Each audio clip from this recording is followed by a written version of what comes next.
André Marcon, bonjour. Vous êtes président de CCI France. Bonjour. La première question que j'ai envie de vous poser, quel est votre regard sur la situation, la conjoncture des entreprises en France en 2013? Bien, c'est un regard un peu particulier parce que, bien sûr, on sait que la situation est difficile et notamment dans les plus grandes entreprises. Mais ce que nous constatons dans les chambres, c'est qu'au niveau des PME, elles font le plus souvent le dos rond et elles arrivent à tirer leur épingle du jeu. Je mettrai de côté, bien sûr, toute la sous-traitance automobile ou des grandes filières qui est beaucoup plus touchée. Mais globalement, les entreprises françaises et les PME françaises gardent un volume d'affaires qui devrait leur permettre de continuer, si elles ne sont pas victimes de cette sinistrose, ne pas investir et ne pas embaucher parce qu'on a peur du lendemain. Alors pour investir, il faut de l'argent. Il y a la BPI, la Banque publique d'investissement, qui va entrer en action dans les mois à venir. Vous êtes impliqué dans ce dispositif, bien évidemment. Quel souhait, qu'est-ce que vous attendez de cette BPI pour les entreprises? Tout d'abord, la BPI ne va pas d'un coup de baguette magique résoudre tous les problèmes. C'est un outil complémentaire à l'outil bancaire qui est quand même déjà le premier outil à disposition des entreprises.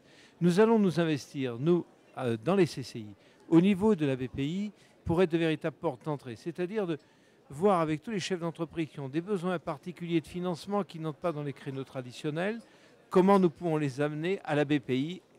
La BPI ensuite prendra ses décisions. Mais derrière ces entrepreneurs qui ont été aidés par la BPI, nous allons les aider dans leur quotidien, en innovation, en international. Et puis nous allons créer un observatoire pour savoir l'effet de levier qu'aura créé la BPI par rapport à ces entreprises, ce qui nous permettra de nourrir nos réflexions dans le cadre des comités d'orientation et de dire il faudrait peut-être aller plus dans cette direction que dans celle-là, parce que c'est plus profitable pour l'économie et pour l'emploi. Alors vous êtes également impliqué dans le comité de pilotage des assises de l'entrepreneuriat. Qu'est-ce qu'on peut attendre de ces assises? Bien, ce que nous attendons tout spécialement, c'est qu'on redonne tous ensemble un vrai goût d'entreprendre. Et on voit bien que dans des périodes de crise, chacun a peur d'entreprendre. Donc il faut redonner ce goût d'entreprendre.